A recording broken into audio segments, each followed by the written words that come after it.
اللہ اللہ اللہ اللہ رسول کریم اما بعد فاعوذ باللہ من الشیطان الرجیم بسم اللہ الرحمن الرحیم۔ انسان کی ایک خواہش بڑی شدت کے ساتھ ہوتی ہے۔ گھروں میں اکثر آپ نے دیکھا، خواتین کی بھی مردوں کی بھی، کہ میرا ذاتی مکان ہونا چاہیے، ذاتی گھر ہونا چاہیے۔ اکثر لوگوں کے پاس ذاتی گھر نہیں ہوتا اور وہ پریشانی کا شکار ہوتے ہیں۔ حضور اکرم صلی اللہ علیہ وسلم نے ارشاد فرمایا کہ برکت 3 چیزوں میں ہے۔ ان میں ایک سواری کا ذکر کیا، بہترین سواری جو ہے بعض اوقات برکت کا باعث بنتی ہے، بعض اوقات انسان کے لیے پریشانی کا باعث بن جاتی ہے۔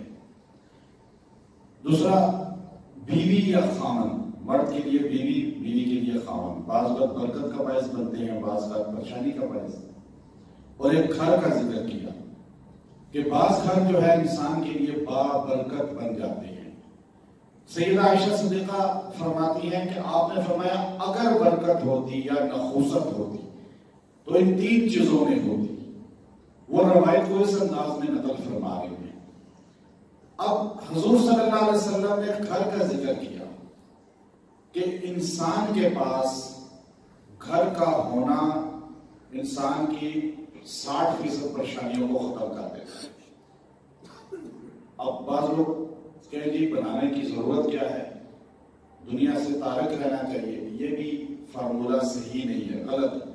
آپ صلی اللہ علیہ وسلم نے فرمایا تم اپنی اولاد کو خوشحال چھوڑ کے جاؤ، یہ بہت بہتر ہے کہ تم انہیں بھکاری بنا کے جاؤ، تندرست رشتہ داروں کو چھوڑ کے جاؤ۔ تو اس لیے گھر کا ہونا، اس کے لیے آج آپ کو ایک خاص عمل وظیفہ انشاءاللہ دوں گا۔ کیونکہ دنیا کے اندر انسان ایک ایسا مخلوقات میں ہے جو پلاننگ کرتا ہے، آگے ترقی کے لیے بنانے کی فکر میں رہتا ہے۔ ایک کافر نے باقاعدہ، بہت بڑا کافر ہے، مسلم ہے، جرمنی کا، اس نے پورا آرٹیکل لکھا کہ دنیا میں انسان تمام مخلوقات میں واحد ہے جو بنانے کی چیزوں کی، جمع کرنے کی، شاہانہ انداز میں رہنے کی تقدو میں رہتا ہے۔ جنگل کا بادشاہ شیر ہے، زمین پہ لیٹ جاتا ہے، غار میں سوتا ہے، پانی یوں پیتا ہے، کھاتا کس طرح ہے۔ لیکن باقی جانوروں کو دیکھ لیں، خوبصورت ہیں، اچھے جانور ہیں، لیکن ان کے اندر کوئی جمع کرنے کا، شیر بھی شکار کرتا ہے، اتنا بڑا جانور، لیکن اتنا سا کھاتا ہے، جتنا کھاتا ہے باقی یوں پھینک کے چلا جاتا، فریج میں نہیں رکھتا، جمع نہیں کرتا، اٹھا کے لے کے نہیں جاتا۔ باقی جانور بھی اسی طرح ہیں۔ اب گھونسلے کے اندر رہ رہا ہے، کوئی غار کے اندر رہ رہا ہے، کوئی جھاڑیوں کے اندر رہ رہا ہے، کوئی جو ہے زمین پہ یوں ہی لیٹ رہا ہے۔ انسان تمام جانوروں میں اللہ نے اس کو اشرف المخلوقات بنایا، یہ جمع کرنے کے چکروں میں رہتا ہے۔ عام سا انسان ہوگا، وہ کہے گا جی میں عالی شان گھر میں رہوں، سواری عالی شان ہونی چاہیے، لباس عالی شان ہونا چاہیے، کھانا پینا اچھا بہترین ہونا چاہیے۔ یہ وہ غیر مسلم لکھ رہا ہے کہ یہ چیز ساری ہر انسان کے اندر ہے، خالی یہ نہیں ہے کہ جو پیسے والے انہیں کے اندر یہ خواہشات ہے، غریب آدمی کے اندر بھی یہی خواہش ہے کہ میرا عالی شان گھر ہو، میرے پاس عالی شان گاڑی ہو، میرے پاس عالی شان کھانے ہر قسم کی۔ اب یہ الگ بات ہے، کوئی پا لیتا ہے، کوئی نہیں پاتا، لیکن وہ غیر مسلم لکھ رہا ہے کہ پتہ یہ چلا ان تمام چیزوں سے کہ انسان جہاں سے ادھر آیا ہے دنیا میں، وہاں یہ عالی شان زندگی گزار رہا تھا، وہاں یہ شاہانہ انداز میں تھا، بہترین رہائش، بہترین سواریاں، بہترین کھانے پینے، وہاں نعمتیں اس سے چھین گئی اور یہ یہاں آ کر قید ہو گیا۔ ایسا ہی ہے نا، ہمارے نبی نے بھی یہی فرمایا، الدنیا سجن المؤمن و جنت الکافر، ہمارے لیے قید خانہ ہے۔ اب ہم چونکہ جنت میں رہتے تھے، جنت میں عیش و عشرت میں تھے، ہمارے باپ آدم علیہ السلام، تو وہ خون ہمارے اندر ہے، تو جنگل میں رہنے والا بھی انسان جو ہے شاہانہ زندگی کی خواہش کرتا ہے، دیہات میں رہنے والا بھی شاہانہ زندگی کی خواہش کرتا ہے، شہر میں رہنے والا بھی، لیکن کسی کسی کو مل جاتی ہے، کسی کو نہیں ملتی، لیکن خواہش سب کی ہے۔ اب اسی لیے ہمارے اندر ایک خواہش ہوتی ہے۔ اب دیکھیے محنت کا ایک عمر ہوتی ہے، میں آپ کو ایک چیز بتاؤں، ہم لوگ اکثر اپنی عمر کا بہترین حصہ ضائع کر دیتے ہیں، مرد خاص طور پہ۔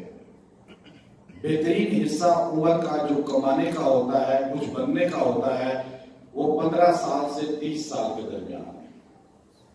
جس نے یہ عمر ضائع کر دی وہ 90 سال تک کبھی سدھر نہیں سکتا، سیٹل نہیں ہو سکتا۔ میں خانہ کعبہ کے چابی بردار شیخ عبد الرحمن بن صالح الشیخی جو ہیں ان کے ساتھ بیٹھا ہوا تھا ان کے گھر میں، تو مجھے کہنے لگے بس میرے پاس 6 سال ہے ٹوٹل۔ میں نے کہا 6 سال کس بات کے ہیں آپ کے پاس؟ میں سمجھا نہیں اس بات کو۔ انہوں نے کہا میری عمر اب 34 سال ہے، کافی پہلے کی بات ہے، کہا میری عمر 34 سال ہے، 6 سال کے بعد میں 40 سال کا ہو جاؤں گا۔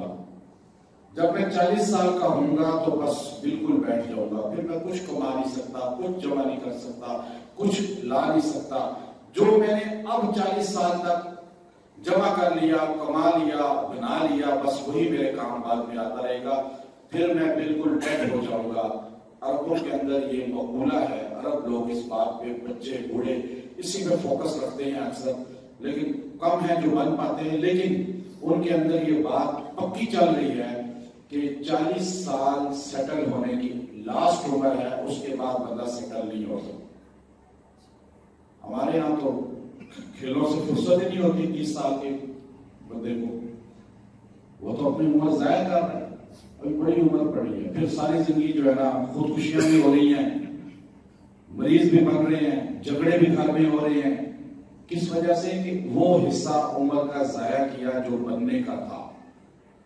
اب یہ خلاف شریعت بات نہیں ہے، آپ کچھ جمع کرتے ہیں، بناتے ہیں، آپ اپنی اولاد کو بھکاری بننے سے بچا رہے ہیں، لیکن آپ نے جو صحیح عمر تھی آپ کی وہ آپ نے ادھر ادھر گزار دی، دوستوں کے ساتھ گپیں لگانے میں، سیر و تفریح میں، بس کھیل کود میں، یہی ہوتا ہے مردوں کا۔ کہتے ہیں ابھی تو بنا لیں گے، ابھی کیا ریٹائر ہونا ہے، وہ 60 سال بہت دور ہے، پھر وہ ریٹائر ہوتا ہے جب سرکاری تو وہ اور مریض بن جاتا ہے، کیونکہ جو پیسے ملتے ہیں تو کیا کرے، گھر بنائے، بچوں کی شادیاں کرے، یا اپنے مستقبل کے بارے میں سوچے کوئی کہ میں کس طرح سیو ہو۔ یہ سب وہ باتیں ہیں جو ہمارے یہاں معاشرے میں پریشانیوں کا باعث بنی ہوئی ہیں۔ تو گھر ذاتی کے لیے ایک نسخہ خاص ہے جو آپ کو میں قرآن پاک سے دے رہا ہوں۔ 2 آیتیں ہیں، دونوں کا الگ الگ عمل ہے، دونوں مجرب ہیں اور ہمارے اکابرین بزرگوں کے بارے چلی آ رہی ہیں۔ ایک تو قرآن حکیم کی آیت ہے سورہ اعراف کی، وَلَقَدْ مَكَّنَّاكُمْ فِي الْأَرْضِ وَجَعَلْنَا لَكُمْ فِيهَا مَعَائِشَ قَلِيلًا مَا تَشْكُرُونَ۔ یہ آیت کریمہ ہے، آپ پڑھ لیجیے، وَلَقَدْ مَكَّنَّاكُمْ فِي الْأَرْضِ وَجَعَلْنَا لَكُمْ فِيهَا مَعَائِشَ قَلِيلًا مَا تَشْكُرُونَ۔ یہ آیت کریمہ مرد یا عورت دن میں ایک بار عصر کی نماز کے بعد بیٹھ جائیں اور بیٹھ کر اس کو 111 بار پڑھیں، اول آخر 11 بار درود شریف پڑھ لیں۔ ذاتی آپ کو انشاءاللہ اللہ تبارک و تعالیٰ 40 دن یہ عمل کم سے کم کریں، اللہ تبارک و تعالیٰ اپنی ذاتی جگہ عطا فرمائے گا رہائش کی، رہنے کی۔ اور ایک دوسری آیت ہے، وہ بھی بڑی مجرب ہے، بڑی خاص ہے، وہ قرآن حکیم کے اندر 30ویں پارے میں اور سورہ عما یتساءلون کے اندر ہے، پہلی سورت کے اندر، وَبَنَيْنَا فَوْقَكُمْ سَبْعًا شِدَادًا۔ اب اللہ تبارک و تعالیٰ نے یہاں بھی جو ذکر کیا ہے وہ انسان کے لیے تخلیق کا، اللہ نے آسمان جو اس کے اوپر 7 اللہ نے بنائے ہیں، تو اس کا بھی اگر کوئی روزانہ 111 بار پڑھے گا، وہ پہلے عمل کر لے، اس کے بعد 40 دن اس کو کر لے، وَبَنَيْنَا فَوْقَكُمْ سَبْعًا شِدَادًا۔ یہ آپ 111 بار پڑھیں، اسی طرح اول آخر 11 بار درود شریف پڑھ لیں، پھر آپ دعا کریں انشاءاللہ اللہ تبارک و تعالی آپ کو ذاتی گھر عطا کرے گا. اور پھر اگر کوئی کاروبار میں بھی چاہتا ہے، ذاتی دکان ہو جائے، ذاتی کوئی کاروبار ہو جائے، یہ پڑھ سکتا ہے. کوئی بھی ایسی چیز جو اللہ سے انسان اپنی ضرورت کی چاہتا ہے، اس کے لیے یہ وظیفہ، یہ آیات پڑھ سکتا ہے. اللہ تبارک و تعالی ہمیں عمل کی توفیق عطا فرمائے. وآخر دعوانا اللہ اللہ